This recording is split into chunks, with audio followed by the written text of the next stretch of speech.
Hi guys, आज के इस ट्यूटोरियल में हम लोग देखेंगे अपर और लोअर फंक्शन के बारे में। अपर को यू केस और लोअर को एल केस भी कहा जाता है, लेकिन दोनों में से किसी किसी आरडीबी में से दोनों सपोर्ट करते हैं, किसी किसी में दोनों में से एक ही सपोर्ट करता है। तो आपको ये ध्यान में रखना पड़ेगा जब आप यूज़ कर रहे हैं इसको अपने आरडीबी में। ओके, सो अपर क्या करता है कि अपर कॉलम नेम, जो भी कॉलम नेम आप यहाँ लिखते हैं उसके सारे रिकॉर्ड्स को वो कन्वर्ट कर देता है अपर केस में। ओके, सिमिलरली लोअर क्या करता है, लोअर उसको स्मॉल लेटर में कन्वर्ट कर देता है, यानी कि लोअर केस में कन्वर्ट कर देता है। सेंटेंस बिल्कुल आसान सा है इसका, ठीक है। प्रैक्टिकली में देख लेते हैं हम लोग। ओके, सो हमारे पास एक टेबल है, select all from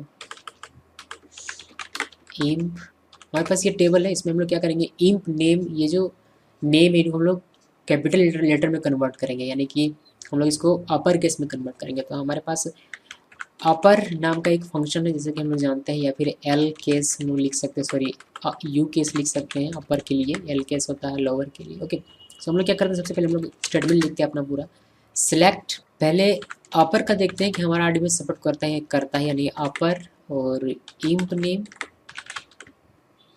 okay, now from इंप टेबल, ऐसे इंटरप्रेट करते हैं आप। यहाँ आप देख पाएंगे कि आपका जो भी नाम था सब नाम बोल्ड या सॉरी कैपिटल लेटर में दिखाई दे रहा है। ओके, इसका आप एक और तरीके से इस्तेमाल कर सकते हैं, आप चाहें तो इसको रीनेम कर दीजिए एज सिलेक्ट अपर, कॉलम का नाम, देन एज इसको आप I don't know may be name लिख सकते हैं, आई थिंक वे कुछ भी आप आपका जो भी मन करे आप वहाँ लिख सकते हैं। और आप चाहें तो यहाँ कॉमा देकर अगर आपको कोई और टेबल देखना हो साथ में तो उसको भी सिलेक्ट कर सकते हैं। जैसे कि आपको देखना है, मान लीजिए कि सिटी। ओके, सो हम लोग यहाँ सिटी लिख सकते हैं, और अगर आप इसको इंटरप्रेस करते हैं तो आपको नेम भी दिखाई देगा, साथ में सिटी भी दिखाई देगा, लेकिन सिटी के अपर केस में नहीं जाएगा। वाई? बिकॉज हम लोगों ने सिर्फ इंप नेम में ही अपर केस का फंक्शन लागू किया। सो ये सिर्फ नेम में ही दिखाई देगा। ये एक्चुअली है इंप नेम, बट इसको हम लोगों ने रीनेम कर दिया है, नेम जैसा टेम्पररी रीनेम किया हम लोगों ने, एलियास का यूज़ करके, ए एस का यूज़ करके। ओके, सो ये है अपर केस का। अब अपर केस का एक और हमारे पास था जिसमें कि हम लोगों ने यू केस लिखा हुआ था। यू केस देखते हैं कि यू केस यहाँ सपोर्ट करता है हमारा R D B M S, यानी यू केस से हम लोग करेंगे तो और इंटरप्रेस करते हैं तो जी हाँ, यू केस भी ये आर डी बी में सपोर्ट करता है। उसी तरीके से लोअर का देख लेते हैं।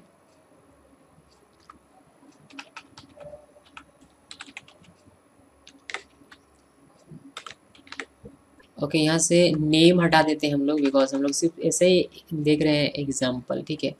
सो ये क्या करेगा कि जो भी अगर अपर केस में है तो उसको लोअर केस में कन्वर्ट कर देगा, ठीक है। जैसे कि यहाँ राम है, ए आई डोंट नो यहाँ अपर केस में था यानी ओरिजिनल टेबल देखते हैं, जैसे कि यहाँ राम जो था वो इसका आर अपर केस में था, तो ये सारे जो फर्स्ट लेटर अपर केस के साथ हैं।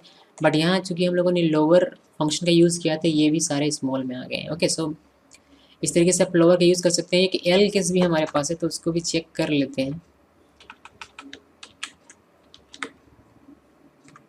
जिसे हम इंटरप्रेस करते हैं ये भी यहाँ वर्क करता है।